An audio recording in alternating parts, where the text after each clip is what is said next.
Four Seasons, Ritz, todos estos que llegan y se compran el mejor edificio de Baleares, el que sea, en Mallorca, pero rehabilitan el castillo de turno y meten 500, 1000 millones y te hacen un resort efectivamente así. Y es cierto eso, es cierto. Pero incluso siendo cierto eso, también es verdad que por el camino dejan una riqueza en empleo que a mí me vale. Y luego yo confío en una segunda cosa, que es, y espero que les cobren los impuestos. A mí mi problema no es que vengan, inviertan y se lo lleven. Mi problema es, oigan, pagan ustedes la parte justa de sus beneficios. Porque si lo que les cobramos es un 3%, un 2,8%, que es lo que están pagando algunos, pues menudo negocio estamos haciendo. Les ponemos la mano de obra, ustedes se llevan el dinero y no me pagan ni siquiera los impuestos. Este es mi problema. Mi problema es fiscal, no es un problema de inversión.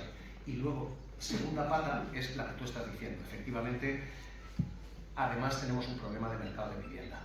Yo el mercado de vivienda, te voy a enseñar una, no sé si la tengo por aquí, lo que tú decías de la vivienda. Esto que estáis viendo es la deserción del Estado. ¿Veis la gráfica? ¿Veis esto? Esto es la construcción de vivienda de VPO en España. Esto es 1980. Esto es hoy, y este último grafiquito que veis ahí, esta es la promesa de mañana. Pero esto es lo que ha pasado. Lo que ha pasado es que un gobierno tras otro, tras otro, tras otro, tras otro, tras otro, decidieron que la vivienda, ¿para qué? Y que la vivienda social, ¿para qué? Que el mercado se encarga. ¿Y qué ha pasado? Que efectivamente cuando tienes un boom turístico y cuando el boom turístico se convierte todo en Airbnb, que es lo que nos ha ocurrido, pues tienes ese efecto. Y es que efectivamente la gente se queda fuera de la casa. Esto, de nuevo, yo digo, vuelvo a decirte lo mismo de antes, yo es que pediría un poco de calma. Tú tenés el programa del Partido Popular, tenés el programa del Partido Socialista en materia de vivienda y es fácilmente lograrle un pacto de Estado. No les digas que se siente. No se te ocurra decirle a nadie, oye, quizás este pacto sí es importante, porque no se va a conseguir nunca. Y porque si tú dices voy a construir un VPO, los otros te dicen comunismo. Y si tú dices, oye, vamos a poner intervención en el mercado, los otros te dicen bolivariano. Y si tú dices, oiga, hay que construir, los otros te dicen, la vivienda no es un bien, es un derecho. Bueno, estamos en unas consignas muy interesantes que lo que hacen es que no consigamos un pacto. Dejadme que os enseñe en esta de profe. Esto que estáis viendo en el rojo es el nivel de vivienda social que teníamos década a década. En la década de los 80, en Extremadura, el 83% de las casas eran VPO. 83%. Veníamos de Franco. No creo que fuéramos muy comunistas en aquel momento, 83%. Y nadie protestó. ¿Por qué? Porque había casas. Porque el Estado construía casas. Y no pasaba nada. En Extremadura, en Andalucía eran el 70%, en Asturias eran el 75%, en Navarra el 73%. Donde había minas, había casas que construía el Estado. Y no pasó nada. Y no fuimos comunistas, ni no quebró el Estado. Había una vivienda privada y había vivienda pública. Y de repente nos fuimos de un 47 a un 21. Y del 21 al 10. Y del 10 al 3. A fecha de hoy tenemos un 2,3% de parque de vivienda pública. Somos la vergüenza de Europa, el país con menos vivienda pública de toda la Unión Europea. Polonia es un país más generoso que nosotros. Es la deserción del Estado y es la deserción de un gobierno tras otro. Yo creo que esta es de esas que yo digo, tienes toda la razón. Hay grandes cadenas, hay efectos colaterales, pero para esto están los gobiernos. Y no pasa nada, y si actúa el gobierno no pasa nada, y si conseguimos un pacto no pasa nada. Yo vuelvo a decir, ¿y si nos comportamos como adultos en la habitación? ¿Y si les pedimos a los nuestros que hay cosas que tienen que acordar? Yo, esta es, sinceramente, si me dices pactos de Estado, te diría el más importante. Porque efectivamente lo que está pasando en la vivienda es un dramón. Y es un dramón para nosotros, pero para estos a los que les he dicho yo estudiar, a estos mejor no se lo juzguemos, porque se echan a llorar y salen corriendo. Yo te diría que tenemos en España, como tengo 20 pizarras aquí dentro, estoy buscando la de enseñarte el gráfico. Igual si conectamos esto, igual si salváis una vida, ¿Tú estás jubilado ya? ¿Qué has hecho, chaval? No te... Nuestro problema no sois, con todo el respeto, vosotros. Vosotros habéis llegado y tenéis una pensión justa, y es verdad que no da, y es verdad que un montón de cosas, todo eso es verdad. Es verdad que el gobierno está haciendo cosas con las que puedes estar más o menos cómodo, que es esto de el mini job al final, que es busca una pensión, un trabajo complementario y te perdonamos y te damos parte de pensión. En fin, bueno, es cierto que ese es el problema. El problema de las pensiones no sois vosotros. El problema de las pensiones soy yo. Me vais a perdonar, pero esto soy yo y los de mi generación, de 45 para arriba. Y mirad lo que va a pasarnos. Lo que va a pasarnos es que estos chavales son menos que los que nos jubilamos. La gente del baby boom son 9 millones de personas que vamos a jubilarnos. Y abajo hay menos. Y abajo hay muchos menos. Entonces, ¿cuál es mi problema? Mi problema es, hay que hacer lo que estás diciendo, mantener las pensiones, se ha hecho ya, y el poder adquisitivo de las pensiones está garantizado por ley ahora. Hay un blindaje por ley, que esto es algo, en fin, yo soy muy crítico con muchas cosas a este gobierno, esta es de aplaudir, porque garantizas que la gente no se va a quedar por el camino y no se va a ir empobreciendo cuando ya no tiene margen de hacer nada, ya te has jubilado. Así que esto es muy plausible, esto está muy bien, pero el problema es que hay que solucionar las pensiones a largo plazo. Y a largo plazo es, probablemente vamos a curar más años, probablemente vamos a cobrar menos pensiones y probablemente vamos a tener que hacer más sacrificios. Así que tienes razón, vuestras pensiones no son muy generosas y tienes razón, es muy duro vivirlas así, pero me da la sensación de que el esfuerzo lo vamos a hacer los que venimos después. Vosotros todavía sois la generación afortunada, todavía. Así que si te sirve de consuelo, ya veo que no, pero esto es lo que hay. De la humanidad en pensiones. Esto, me perdonáis un momento, pongo la carraca, y esta es la historia de la buena. Las pensiones se inventaron en Roma, cuando los legionarios iban a la guerra, iban a las Galias y tenían 23, 24 años y volvían siendo ya unos tíos que habían hecho la batalla con el César. Para evitar que toda aquella legión se levantara contra el César, se les pagaba un estipendio, se les pagaba una pensión. Y esa pensión se hizo, esta es la esperanza de vida de la gente, y en aquellos momentos, mirad cómo estábamos, se te pagaba una pensión hasta los 31, 32 años, con una esperanza de vida de 31, 32 años. ¿Qué nos ha ido pasando? Nos ha ido pasando que con el paso de los años, especialmente después de las posguerras mundiales, hemos conseguido que la esperanza de vida se alargue y se alargue y se alargue y se alargue. Se alargue tanto que a fecha de hoy, cada década, las mujeres y los hombres ganan esto, 2,34 años más de vida. De forma que en el año 2050 las mujeres van a vivir 90 años, los hombres 85. Y las pensiones empiezas a cobrarlas a los 65 y de repente tienes 25 años de pensión y 35, 40 de cotización. Es casi tanto lo que cobras como lo que has pagado. Tenemos un problema. Tenemos un problema que es ¿qué hacemos? ¿Qué hacemos? Porque desde literalmente tiempos, las pensiones modernas las hace Bismarck aquí en Alemania, Austria en Alemania, perdón, y se fijan más o menos en el año 1900, y se fija una edad de jubilación de 65 años, y no se ha tocado desde entonces. Así que, insisto, creo que tenéis toda la razón. Creo que lo único que se os puede dar ahora mismo es garantizar que ese poder adquisitivo no se pierde, que se revaloriza con el IPC. Y el problema no vais a ser vosotros. El problema es qué hacemos con la generación que viene después, que va a vivir más, que tiene menos gente contribuyendo y que espera llegar a los 90, 90 y tantos palos con buena salud y con ganas de gastar y con una pensión muy ajustada. Para mí este es el problema.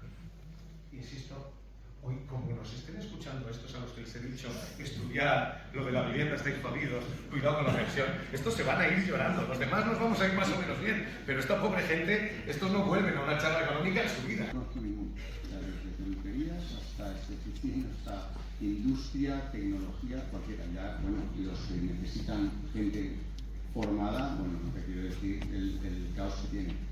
Incluso conozco empresas que han tenido que bajar sus perspectivas de crecimiento porque es imposible. O sea, incluso para inversiones, esto está siendo cada vez más sangrante para la economía en general. Además, el absentismo laboral está en cifras desorbitadas. Y claro, mezclas todo esto y, por supuesto, necesitamos mano de obra, necesitamos formación. No sé cómo se puede solucionar esto a corto plazo, porque como no lo solucionemos rápidamente, el crecimiento, todas estas cifras que he dado, que me parecen espectaculares, se van a ver muy agravadas en todo esto. Entonces, yo en esta tengo una posición, tengo dos posiciones. La primera es la que os he dicho antes, que es formación. Hay que preparar a los chavales. Y esto significa desde hace ya. No desde, vamos a ver cómo, no, desde hace ya, desde hace tiempo ya. Pero la segunda, esta es más política, que es inmigración. Y lo siento un montón para que le moleste, pero es que no tenemos otra. Si es que ahora mismo, ¿quién está sirviendo copas ahí fuera? Cuando tú vas a un restaurante, ¿quién te está sirviendo? ¿Quién está? La mano de obra menos cualificada está ya ocupándose. Vamos a traerla. Y habrá españoles que probablemente quieran hacer otras cosas un poco más elevadas. Perfecto, si este es el reparto.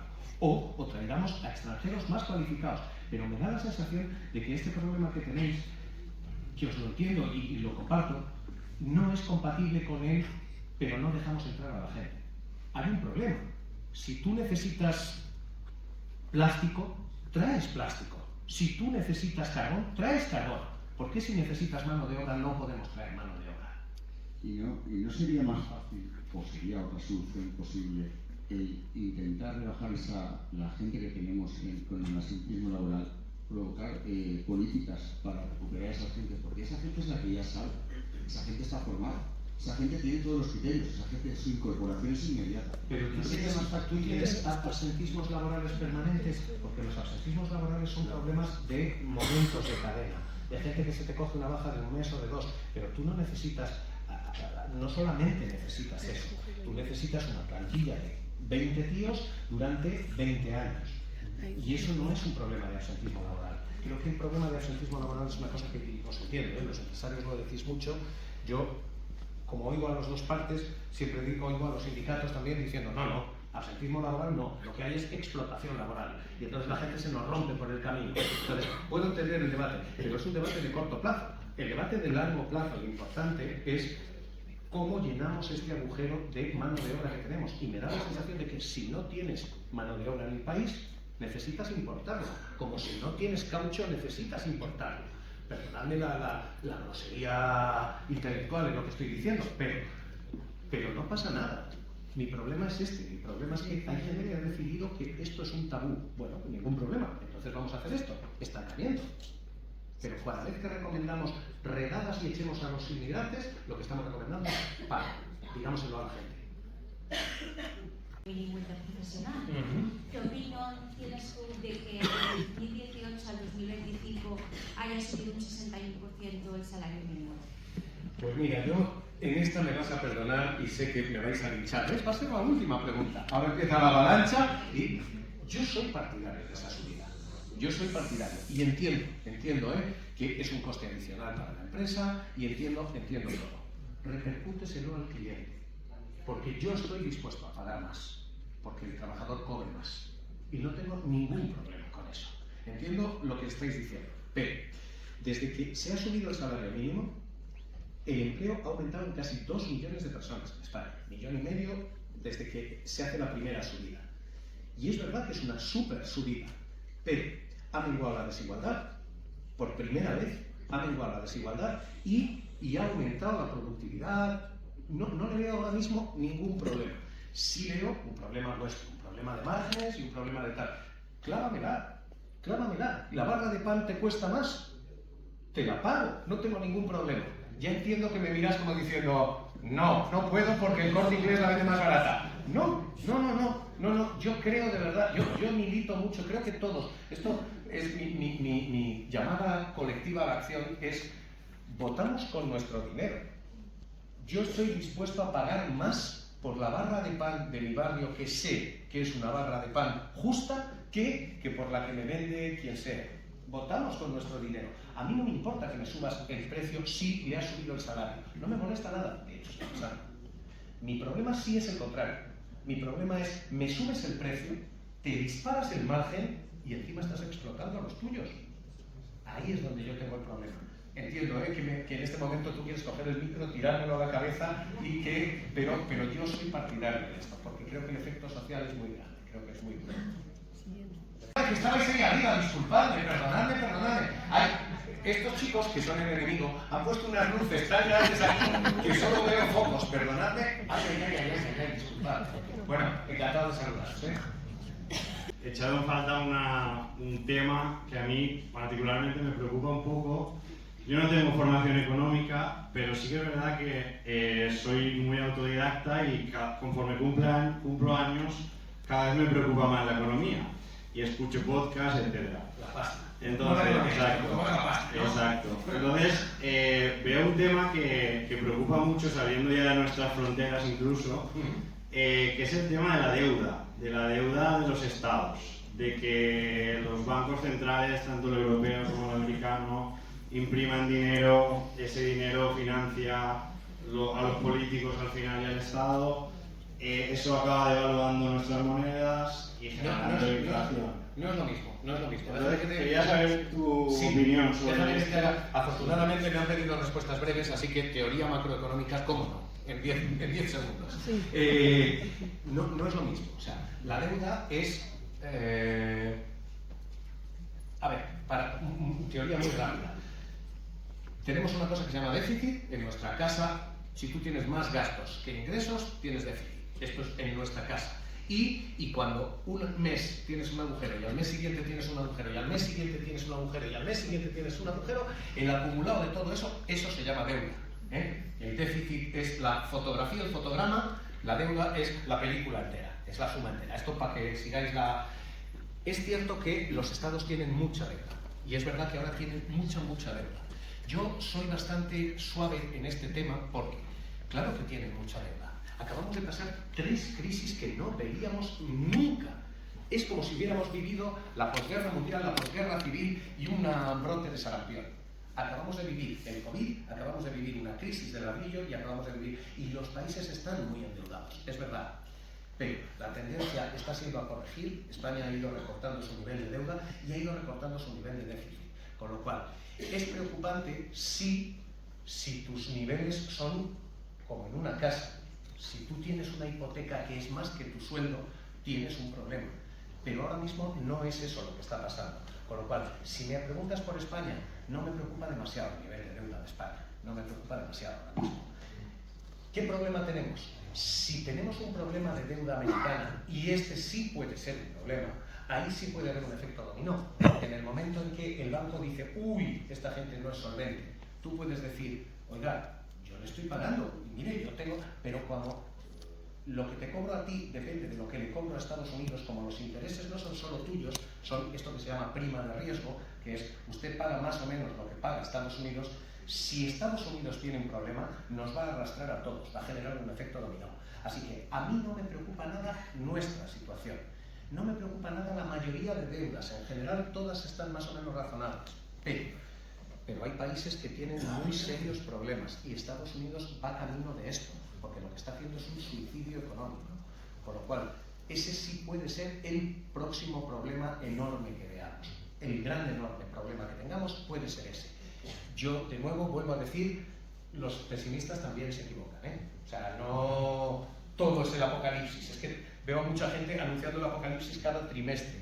De momento no tenemos señales de eso. De momento la cosa no está ahí, no vamos camino a eso. ¿Sí?